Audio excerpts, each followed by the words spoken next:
Good afternoon, ladies and gentlemen. Thank you very much for sharing this wonderful afternoon with all of us. Today is Thursday, June 13, and the time is 12 after 5?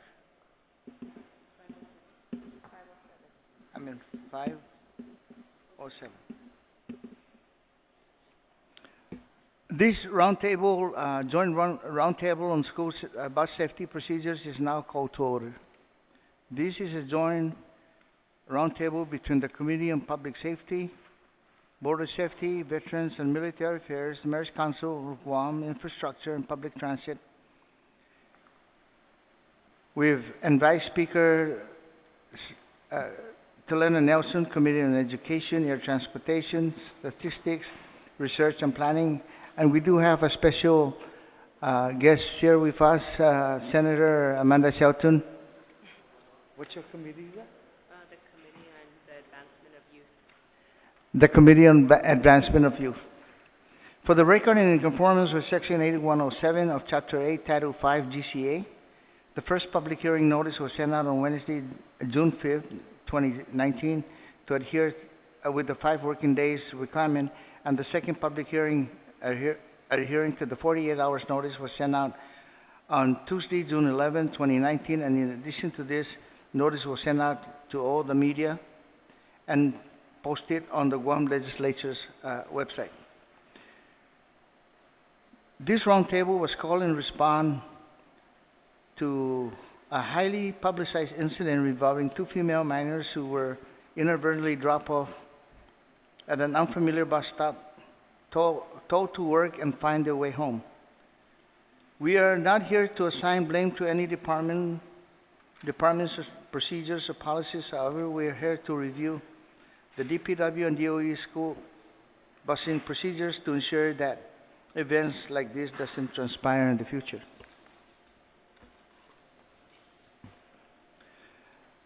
At this time, I'd like to invite my co-chair on public safety, Vice Speaker Terlaje Nelson, to make her opening remarks. Then I would like to open the floor for discussion. Thank you, Mr. Chair. I'd like to thank everyone for coming here today. We're here to address some of the issues that we saw in the media recently, and perhaps some of the things that we can use to better provide our bus drivers. Some training programs that we can take a look at, and perhaps some familiarization in the current training that they do receive, maybe quarterly or biannually. See if those are one of the options. Really, ultimately, it's to show support for our bus drivers and to ensure that the children are protected and that this situation, of course, that occurred, that we prevent it from happening again. Okay, thank you, Mr. Chair. Also, just one administrative announcement, because this is being recorded. So if you're going to testify or speak on behalf of what we're going to discuss this afternoon, please make sure that you say your name. Thank you. Senator Shelton, do you want to say something before we get our principals to? No, I'm okay. Okay. So I'm going to start with the on my left, and then down to John, and then to the chief for the public safety, and then to Vince, and then so forth. So go ahead, ma'am. Okay, so let me just introduce Deputy Superintendent Stacy Coletta to my right, and I'm John Fernandez, Superintendent for the Guam Department of Education. Both of us are here today to answer any questions and offer information that will help the committees, both committees, to understand what's in place now with regard to bus safety, and then discuss how we can make improvements going forward. I did offer one just very brief testimony in writing to just get us started on, at least from the DOE side. Please excuse me for forgetting to include Vice Speaker Nelson's name on the letter. I know it's a joint hearing, but we had 3 hearings. This is the 3rd hearing, so we forgot to copy and paste that part too. But I did want to right, but I did want to thank both committees for allowing us this opportunity. We anticipated that there would be follow-up, based on some of the information we heard towards the end of the year, and allowing us to get to the end of the year, then come back to the table and maybe we, with some further thought, get us ready for the coming school year. So we do work very closely with the Department of Public Works, and our job really is to ensure that students arrive at school and depart from school safely. DPW does oversee the bus operations, but we're there at the schools to receive the kids and then to get them on their way home. Prior to the beginning of the school year, DPW and DOE, we both work together to ensure that we understand the requirements for the coming school year. Then DPW will publish the bus schedules so that parents and guardians are able to identify pickup and drop-off times as well as bus numbers. In addition, the schools require parents and guardians to provide information such as home addresses and maps to the home, as well as whether the children are bus riders, car riders, or walkers. Schools generally have orientations at the beginning of the school year to provide bus information to parents and guardians as well during this time, and allow parents to ask questions or seek clarifications regarding the bus transportation. And then based on that information, schools are able to ensure that students board the proper buses at the end of the school day. When it comes to ensuring student safety, both agencies have worked together to address student discipline through a uniform approach based on our positive behavior intervention and supports framework. This is an approach that is used to improve school safety and promote positive behavior, and also to help schools decide how to respond when a child misbehaves. And this allows us to teach our kids about behavior just like we do with any other subject, and to let them know the expectations at school. We believe that's the same framework that ought to be used on buses, and so we've worked with DPW to provide the same PBIS training to the bus drivers to ensure that we have a uniform way of addressing behavior on the bus as well as at the school, and that we have a protocol for ensuring that bus drivers are able to work with school administrators when there are incidents that occur on the buses. And so usually that training takes place over the summers as we get ready for the school year, and I think that's been a positive way that we've been able to partner. In addition, also recently, really developed, and unfortunately we have had opportunities to exercise the protocols related to bus crashes. So whenever there's a bus crash, we have an established procedure whereby with DPW, DOE, and our first responders work together to ensure the safety of kids. Usually from DOE's side, either a deputy or a school administrator that might be in closer proximity will respond to the scene of crashes in order to ensure the safe and orderly transition of students to school if they do not require medical attention. At school, the students are further assessed by school nurses before being released to class or to their parents if their parents come and want them to be released. Over the past few years, this protocol has guided DPW, GFD, and DOE in ensuring an effective response to such incidents. On occasion, schools will often be the first point of contact for parents and guardians whose children do not arrive after school at their bus stops. And then our school administrators will work directly with DPW bus operations to help locate the missing children. I know on our side, administrators, teachers, and staff will typically respond to assist the family, DPW, and in some cases when the police department are involved, the GPD, to ensure that students are located and safe. In past incidents, we've seen all types of situations. Sometimes students will be on the correct bus, but get off at a stop with their friends so they can go to their friends' houses. We've seen relatives picking up the students without informing the parents or guardians, and really that's more about a communication issue. But at any rate, whenever there is a missing student reported, we address the matter with a high sense of urgency along with our partner agencies. I know that we'll go into more detail when it comes to the bus operations protocols, so I'll leave that for then.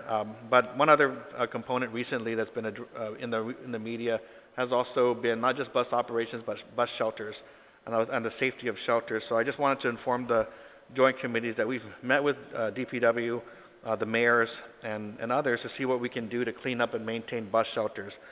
This summer, we plan to add bus shelters to the school readiness efforts and work with the mayors, DPW, and other government agencies, as well as private sponsors to help sponsor and clean up bus shelters this summer. And then we're looking at working with our schools to open up service learning opportunities for students to work with the mayor's offices to adopt and maintain these bus shelters throughout the year.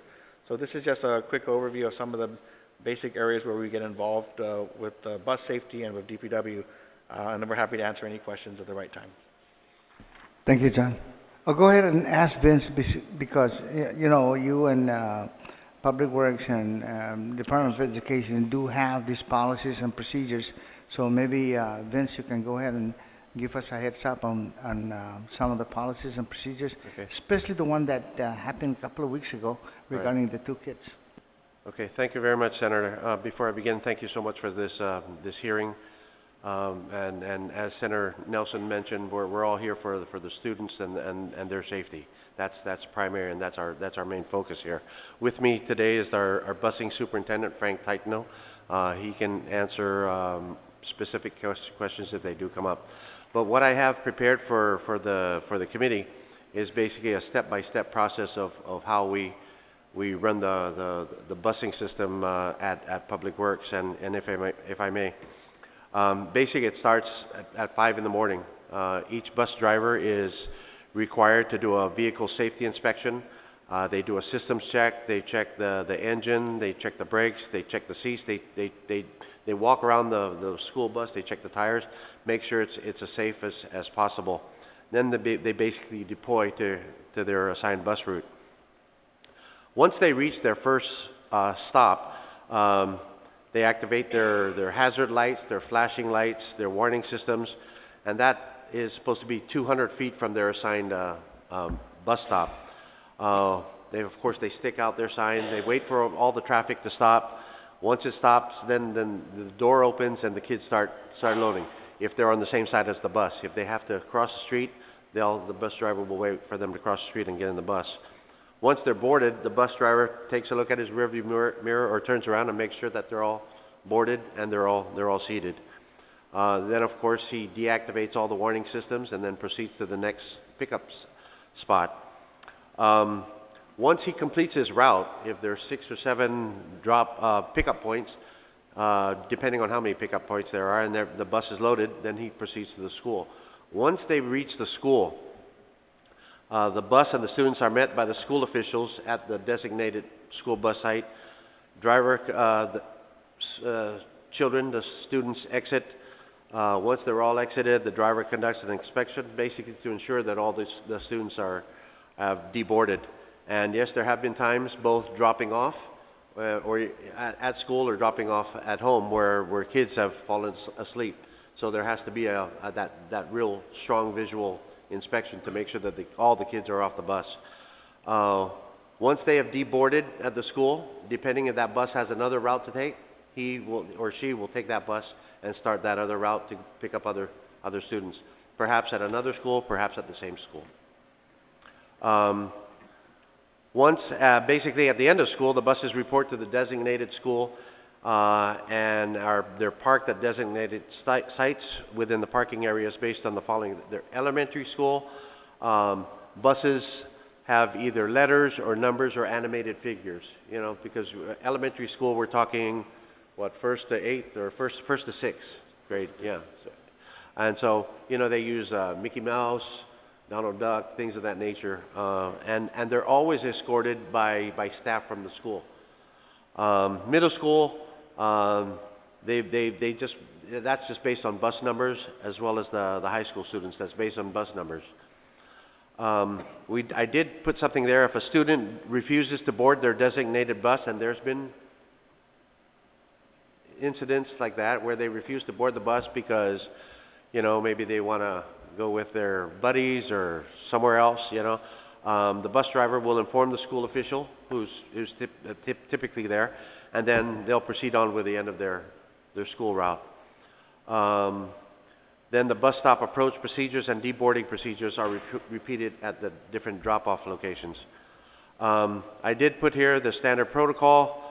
When a student is on an incorrect bus, that school bus driver is instructed and is directed, it's standard protocol, to make contact with their supervisor and transport that student back to the designated school or the mayor's office. Is that correct? Yeah, or the mayor's office. After dropping off the students, The bus driver conducts an inspection of the bus to ensure that no passengers are in the bus. And again, that's just a safety for the students. Once the bus is returned to either the satellite station or to the DPW compound, another inspection is made. Tires, brakes, engine, windows, the whole works, doors, things of that nature. We do have training programs for the bus drivers. As you'll see, there's a number of them. There's about 10 of them. Those are being reviewed as we speak to either update, augment, perhaps increase some of the training. I'm a real heavy supporter of training for all types of positions, bus drivers included. Customer service, safety, health, things of that nature. Of course, you have the driver training as well. But we're taking a look at this. You'll see in one of the recommendations, we've got to update our training manual. That's got to be updated. And so, we're taking a real strong interest in training for not just bus drivers, but throughout all the employees at Public Works, with a special highlight on bus drivers. Just in my review of the busing incident and the moving forward, I was just made aware that there is basically no communication equipment for drivers. Most of them, I'd say maybe when I had a show, we saw a show of hands, I'd say maybe 50% have their personal cell phones, and they don't mind using their cell phones, but still, that's personal. And I think I'm sure you'll agree with me. This is their job, and to do their job right, they have to have the right resources. So we're taking a look at communication equipment, whether it be radios or cell phones. I also have to take a look at the law, the public law, because I know there's previous public laws that prohibit the spending of money for cell phones. So we have to revisit that. I think in this case, this is clearly an exception that can be made. We're looking at cameras on buses. Some buses have cameras, not all of them. The newer buses that we've been procuring have cameras, but I think even that, it's only in one direction. So, we have to, we've got technology nowadays. Let's use technology to add to the safety of our students and our public and our bus drivers as well. I talked about training. We have to update the school bus driver's manual, among other things, and then update the training. We'll take a look. We'll talk to the bus drivers if the need is. We need to do training quarterly, biannually, or annually. Then we'll do that as well. All for the safety of the school kids. And I think even going along with training, I think we have to have exams, both on-the-job exams, driving exams, and written exams, just to make sure that people, the bus drivers, keep up with safety and their job. And then, of course, we have continued partnership with DOE. As the superintendent mentioned, we meet quite often, especially at the beginning of the school year, to make sure that all our ducks are aligned for the beginning of the school year. There's enough buses, there's enough drivers, and so on and so forth. I do have to let you know, as I did in my testimony for my confirmation, we are short on the bus side. We are short on driver side. My priority in terms of getting additional buses is I think if we get 10 buses every year for and make that a standard, that takes care of our old buses and keeps our bus inventory at a safe, modern level. So I will commit to that. I can tell you right now that a grant is in process right now to purchase 5 or 6 buses the next coming fiscal year. So somewhere in our budget, somewhere in the overall government of Guam budget of, what are we at? Close to $700 million.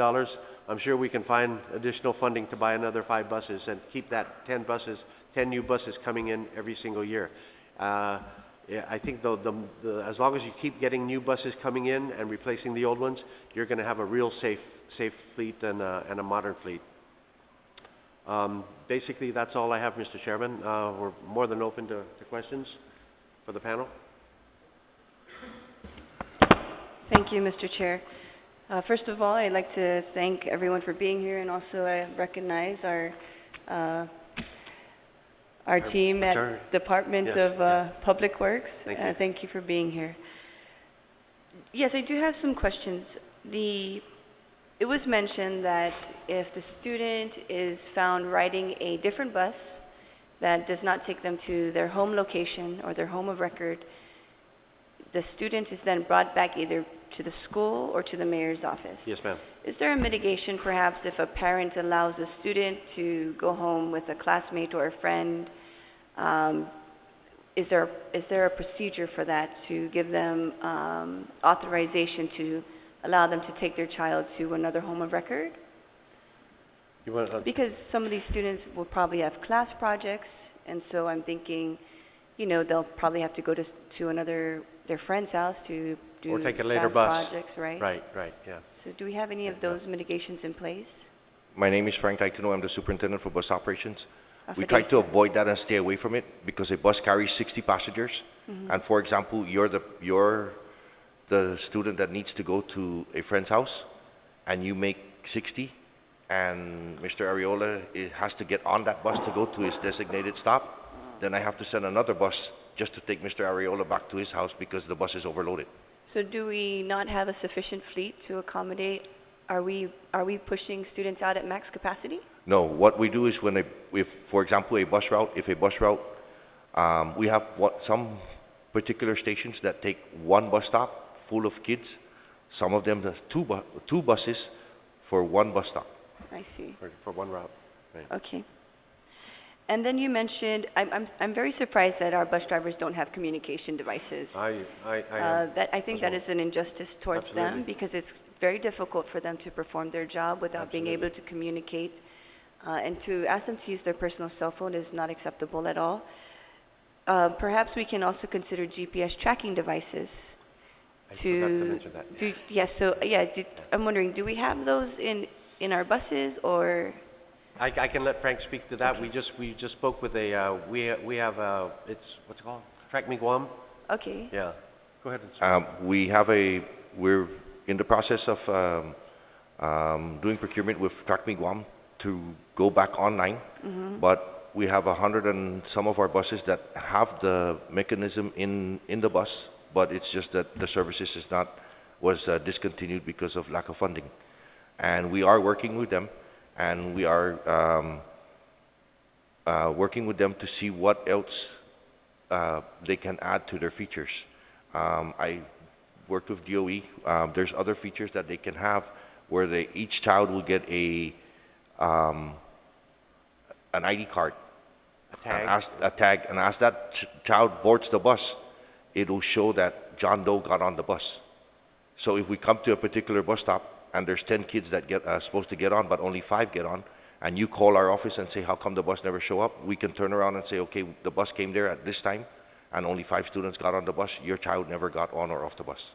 That's at like the high end. Yes. Of this software system that's available. But right now, what we're using it for is to track the location, the speed, the gas mileage of the bus, and the route, of course. Any deviation from the route, we could sense it immediately. Yeah, so I'm also thinking more for efficiency purpose, right? The GPS tracking system is so that you're able to track whether the fleet that you have is sufficient enough to perform the routes, and so that the bus drivers or whoever are performing the routes also are allowed a certain rest time and so forth. So Right. I think that's primarily, I don't think, the concern is not that they're going to other places that they're not supposed to be going. The concern is to ensure that DPW is doing a good job, the management is doing a good job at providing all the resources available to the driver Understand. themselves.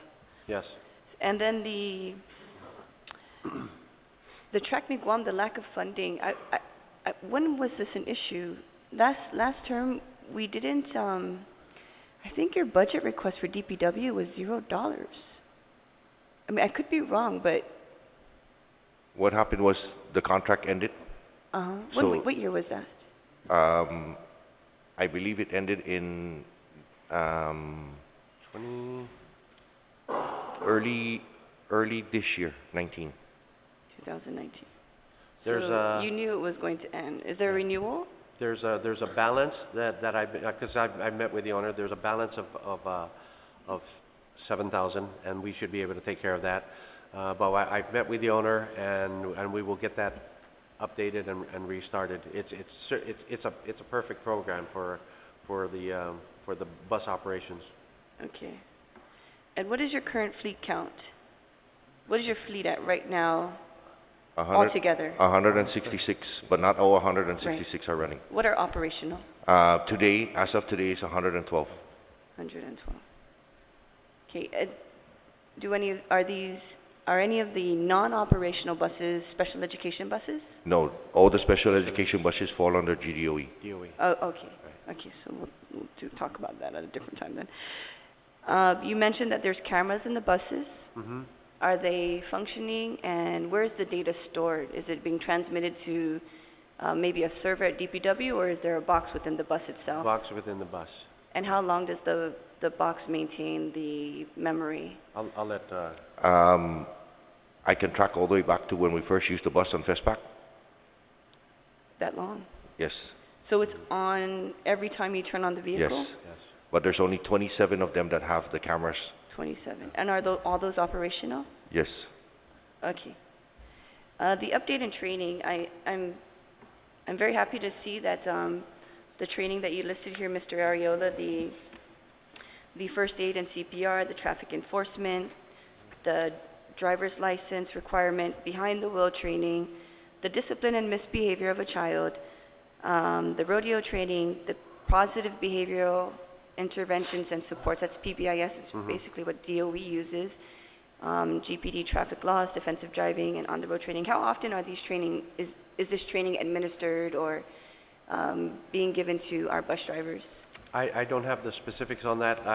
As I mentioned earlier, the whole training process is being reviewed and reassessed Okay. to determine whether we need to bump it up quarterly or every 6 months or things of that nature. But we're reassessing the entire training program.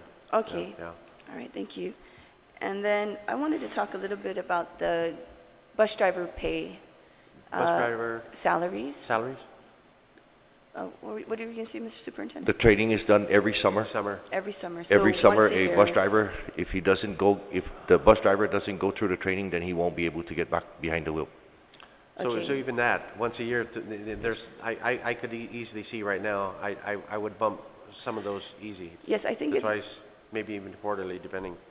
Yeah, because I'm not a bus driver, but I'm thinking, I've been in the classroom with 30 kids, and it's difficult at that. And so to be a bus driver and you're trying to push 60 children in a bus, and they're all ready from school, and they have a lot of energy in them, I mean, it's very difficult for our bus drivers to sustain that. So maybe we should take a look at how many students we really allow on the bus, and perhaps, work with the community and see if parents can also get on the bus with them to help the bus drivers maintain order, because they're watching the road at a very high traffic time. And so I think maybe we can discuss that, Mr. Superintendent, for future purposes, to see if parents can volunteer to be part of a bus schedule. Ride along kind of thing? Right, yes, like right along. I believe they do that at Dodea, where some of the parents give their mornings or their afternoons to assist the bus driver in helping the child or helping him maintain order within the bus. Okay. And then the salary for our bus drivers, are they being paid yearly? What is their starting pay? $12.75 per hour. $12.75. And how is there increments? How is their pay increased, or do I work as a bus driver for 20 years and receive $12.75? Excuse me. We follow the government where it's every year for 7 years, then the 18 months, then the 2 years. Every year for 7 years. For Okay. yeah, the regular way DOA does their. We follow this. And when was the last pay study done for them? I believe some of 2017 when the 1275 started. Okay, thank you. And I understand that I'm not certain if the investigation of the incident that just occurred is ongoing, or has the investigation been completed? I cannot comment on that. Whether it's ongoing or It is completed? being investigated, yes. It's still being investigated, okay. All right, thank you I very just much. can't comment on it. I understand. Appreciate it. Thank you, Mr. Chair. Thank you, Senator. Thank you, Appreciate Mr. it. Arvilla. Vince, I just wanted to touch a little bit on the, because you did mention that you do have that procedure that if a child was, went to the wrong bus, you have that procedure that either they drop them at the mayor's office or so. Thinking about that, do you think the bus driver did follow the procedure or on just letting the kids just go on their own, or is he in violation of the procedure? Yeah, because that's an ongoing incident, I can't discuss it. I can't comment on it. And Senator. that's okay, but I think the reason why I call for the police chief, because to leave a child out there, is there any such crime as leaving the child out there? Is there any such law that would within the law that the bus driver is in violation of endangering a child, endangerment of a child when he does that? Is there any such law, Chief?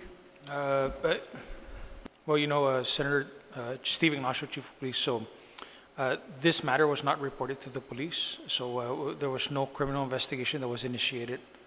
So it's hard for me to comment on what could have been, because nothing was reported to us. I think the parents do have that option if they feel that there was a criminal act that has occurred. Then they're more than welcome to come to my office or to the Dededo precinct or the nearest police precinct. And we'd be more than glad to initiate an investigation and determine if any crime has been committed. But Chief, in your own honest opinion, being with the police department for the longest time, you must be aware of something like this, endangerment of a child that is left out there, and the director of public works had mentioned that they do have a procedure that if a child goes to the wrong bus, that they should take that child over to the mayor's office or do something about it so that the child will not be left alone out there. So I just wanted your most honest opinion. Do you know of any violation in regards to that? And I go back again, Senator, because we were not involved with this case. It's hard for me to determine if there's any crime that occurred. I guess, from the outside looking in, we would think that there was some violation of law. With respect to children getting on the wrong bus, I've dealt with that directly. I was a commander that got in your precinct, and just like the scenario that Superintendent Fernandez described, a child chose to go to a friend's house, did not tell mom or dad, and we issued an Amber Alert.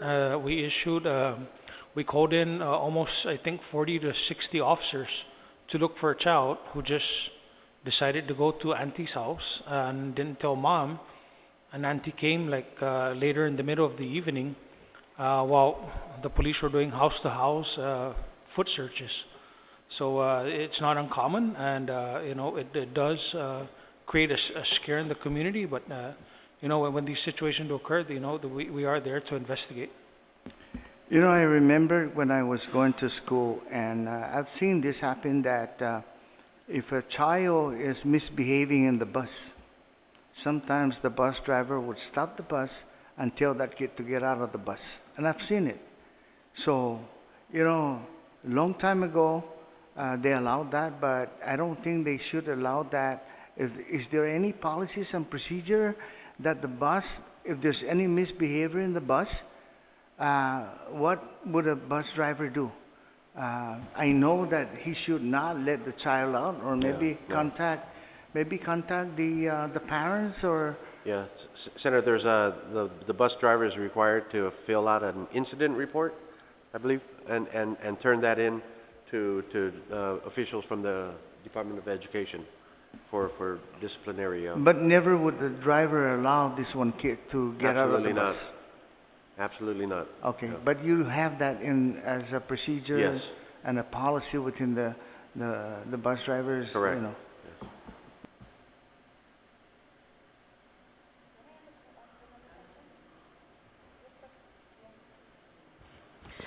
Thank you, Mr. Chair. I want to go back to, I would like to go back to the grant to purchase 5 to 6 additional buses. Yes, ma'am. This is a federal grant? Yes, ma'am.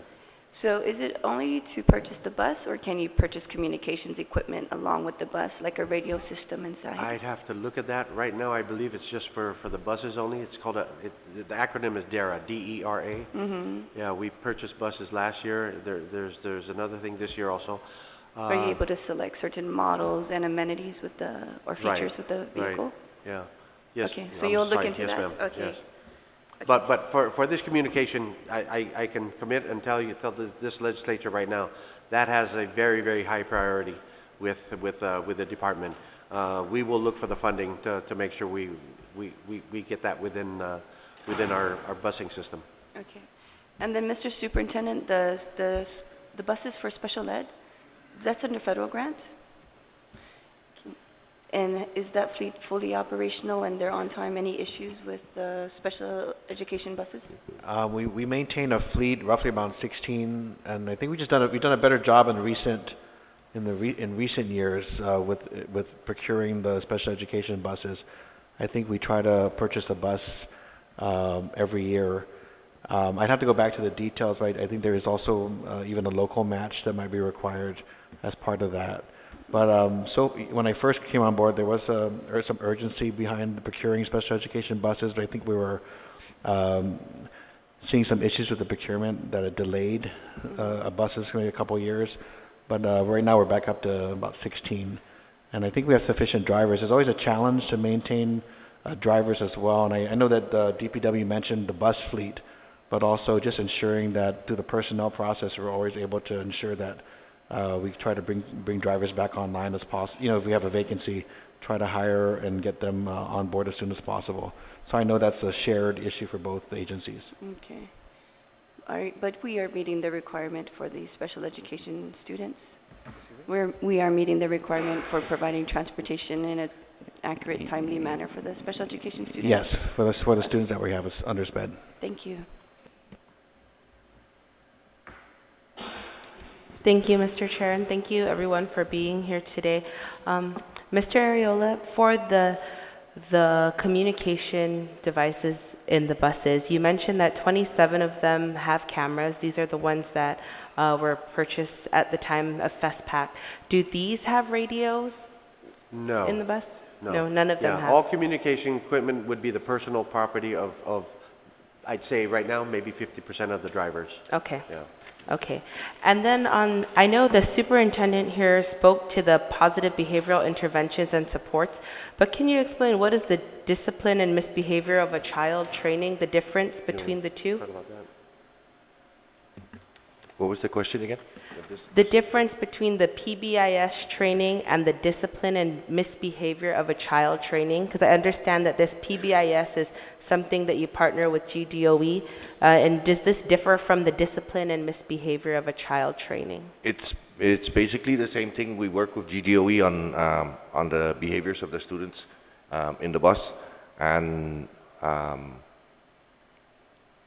we've been doing it already for the past, I believe, 6-7 years, conducting the training with them. Okay, so they are two separate trainings? Yes. Okay. And then for just following up on what happens when a student is on the wrong bus, everyone here asked about, going back to the school to the mayor's office. How is that determined, whether they'll be dropped back to the school or dropped back to the mayor's office? Primarily, it's the school. Okay. And for the most part, the school And again, if you look at a perfect world and everyone had the cell phones, it's real simple. You call the school and say, hey, I got the wrong student on my bus, I'm coming back.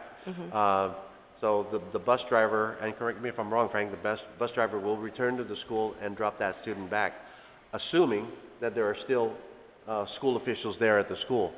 If the gate is locked, that bus driver will then go to the mayor's office, because there's still time. The mayor's office typically closes at 5:30, 6 o'clock. So there would still be something at the mayor's office. And then from there, that's where we're with other government officials. We make phone calls. The student is safe, so on and so forth. Okay. And when it's determined that they're on the wrong bus and they're going to be returned to the school or the mayor's office, is it part of the standard protocol to then contact the parent at that time to let them know that the student is at least on the way somewhere? Go ahead. Yeah, I'm not really familiar with ever having kids dropped off at the mayor's offices. Usually the schools are available, so they were usually the primary. And I think we have fairly great, pretty good communications between bus operations and school. So I think that's the mayor's in the event that they ever get in that situation. But at least in my time, I haven't encountered that. Usually the schools and buses are working together, even in the evenings, even if it's way past, especially if there's a missing student. Our school officials will be in contact, and we know that the DPW and eventually the police if it's required. So usually it's the schools that try to take primary responsibility for ensuring that the parents are contacted. Okay. Senator Frank could comment a little bit more on that as well. On the mayor's offices, the reason why we say the mayor's offices also, and it's on the policy, is because an example is if a bus leaves Inarahan and he's taking Southern High School students from Southern High School all the way to Inarahan, then he's going to have to turn around back all the way to Inarahan, so that way we would just go to the Inarahan mayor's office. Child's mayor's office. Because of the distance. Okay, thank you. And now, Chief, you're talking about these situations where a student perhaps gets on the wrong bus and then you issue some kind of Amber Alert. And I know, Superintendent, you talked in your testimony about how you have all of these procedures at the beginning of the school year to provide information. And then, so can you just walk us through what it's like during pickup time? Is a teacher there with a list of students that get on a certain bus, or do they show a card that I'm a bus rider on bus 12? How does it go? Right. So one of the things that we're looking at is whether there's a need to standardize that system. Every school has its own system, and we've been discussing. Some schools only have one bus. So if you're a bus rider, it's just that bus. Some schools that are bigger enrollments, they have multiple buses. And usually the issue is that the first couple of weeks, the teachers and staff have to be very, very cognizant of making sure that kids are on the right bus based on the information that they receive. And I think, as Vince said, using their system at school, whether it's the bus numbers or pictures, or they take special care, especially with the youngest students, to make sure they're on the right bus. So typically what happens, and I think where we have to take a closer look at, is once you get to the first 2-3 weeks of school, everything starts to be more regular. Kids know where they're supposed to be parents, and usually things go smoothly for the most part throughout the year. I'll just comment without getting into the details. One of the issues with this particular incident was that it was a late change at the end of the year that could have contributed to some of the confusion. Usually we don't run into change in buses or trying to get kids on the right bus except at the beginning of the year. So when there are changes, that's one of the things we're going to look at to make sure that if there are changes being made, that our communication with the bus operations and internally, that we're really flagging that change and not really anticipating that the students will be fully informed. So if we get a call in the middle of the day that so-and-so is supposed to ride this bus, you might assume that the child already knows which bus is the right one, but I think we just have to make sure that we flag those cases and pay extra attention to them, even if it's towards the end of the year. Okay, thank you. I'm glad to hear you say that you'll revisit what kind of procedures you'll put in place to standardize that, as well as all of the different procedures that you're also visiting. I think this is the perfect time where we're in this summer break and you're not seeing the mass of students right now to really dive deep into this and make sure that we're doing it all right. So thank you very much. Is it possible to just follow that up? Sure.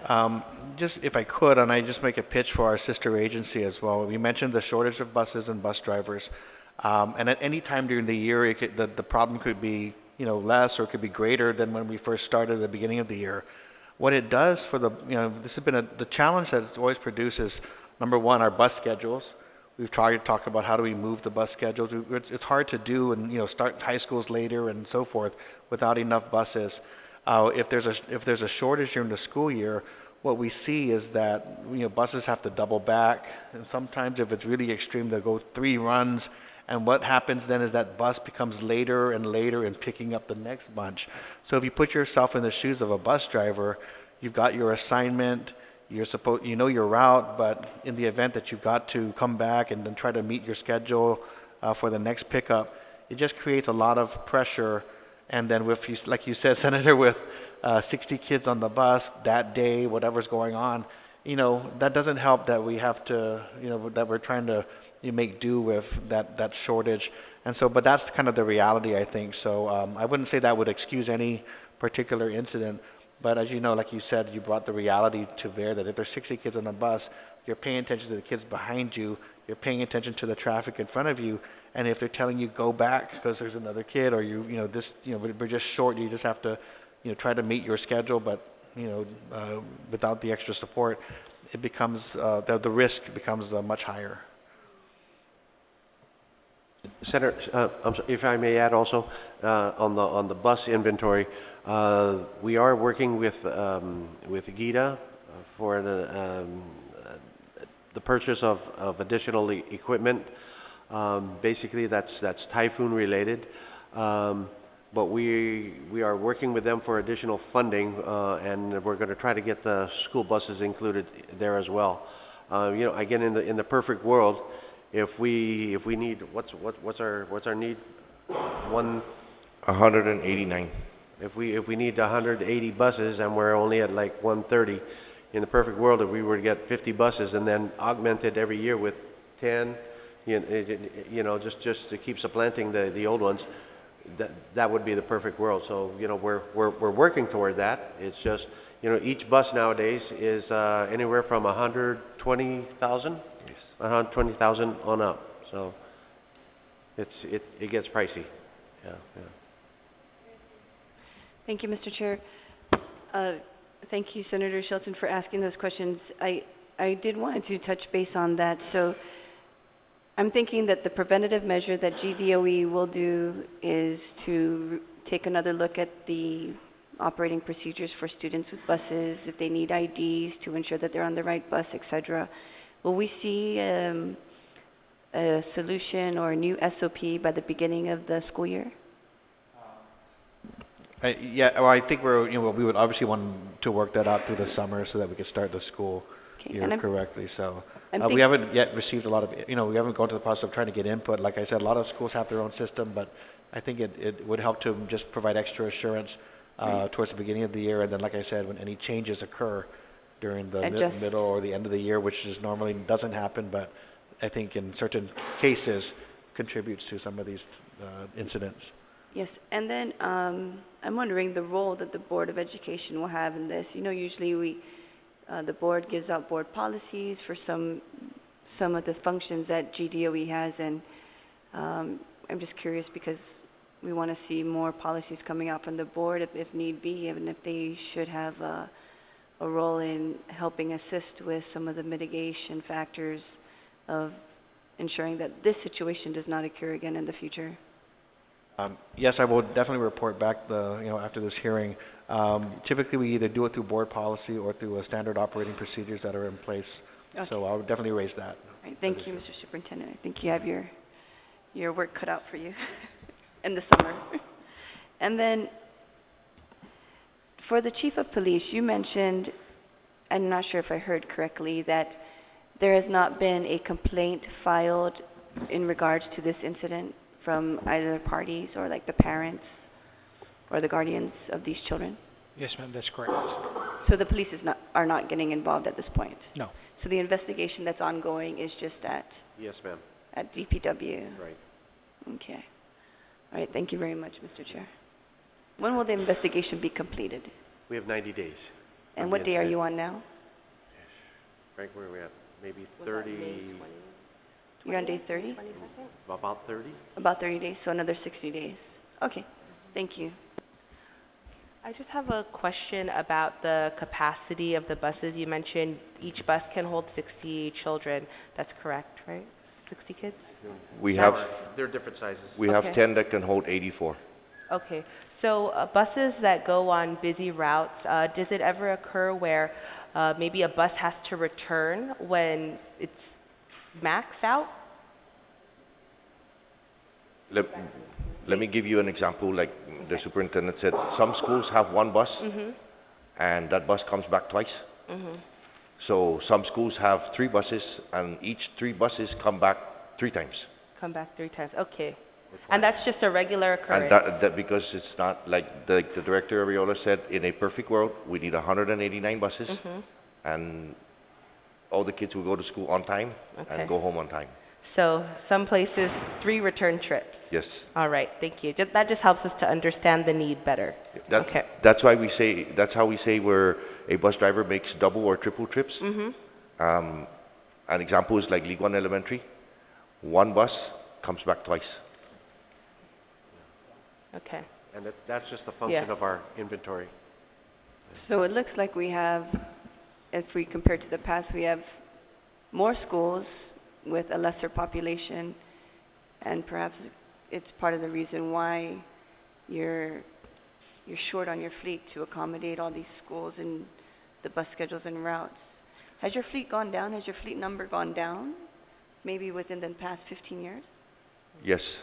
Oh, okay. I have to imagine, of course I wasn't back there, but I have to imagine the fleet has gone down because we're doing double or triple shifts, routes. Maintenance. But the number of students has Right. gone down. So, But Senator, Yeah, we're because you're also- going to more locations. yes. We're also, we That's also true, too. worked on the attendance areas with DPW, the mayors, and part of that effort was to ensure that there was, the proximity issue was addressed, so that there were some things that just needed to be worked out historically where, certain parts of the village were skipping a school to go around. So we tried to tighten that up a lot Okay. to help, but, clearly there's needs, more work needs to be done. Can you look at the parent ride-along program? Okay. Okay. Well, absolutely look at that. And also, just with regard to distance, the southern schools, Right. whether or not they are high enrollment or low enrollment, just the distance travel to go to Southern High. I know that down south, it's a lot of, that's the distance. Up north is traffic maybe, but down south, it's just trying to get on those one-lane roads to get from school to school. Okay. Thank you, Mr. Chair. Before we adjourn, can I have, are these the bus drivers back here? There's a few of them, and Those are our supervisors for the different satellites. Can you guys stand up so we can see you guys? I just want to thank you for the good work that you guys are doing. Thank you for your service. yes, Senator, if I can, while I have the podium here, if I could just put in a little plug. We have our budget hearing Tuesday, I believe at 2 p.m. If you would please take a look at the staffing pattern and look at how much these bus drivers earn in relation to the responsibility that they carry, like you just mentioned earlier. A bus driver carrying 60 children, that's a heavy load. That's an extreme responsibility. But you said their pay study was done in 2017, no? I believe so, but if... Maybe you can get us the facts on that for the budget hearing, so we can look at the... Yeah, but if you look at the salaries, it's, I personally, I just think they're just incredibly low, yeah. Vince, as the director, I want to ask you this, to make sure that, you plan to purchase 59 more buses to accommodate and satisfy the activities of the bus operation. Make sure that you put the money that you need for those buses in there. And I'll tell you, my chair here, my vice chair would support you. So nasiguro nakabalis isa lapi ni finessession mo. And John, where are you from? For the record, Jonya. Yes. So just Marcy, I'm just total thank you very much. And this roundtable is now adjourned. Thank you very much. And now it's 6 o'clock.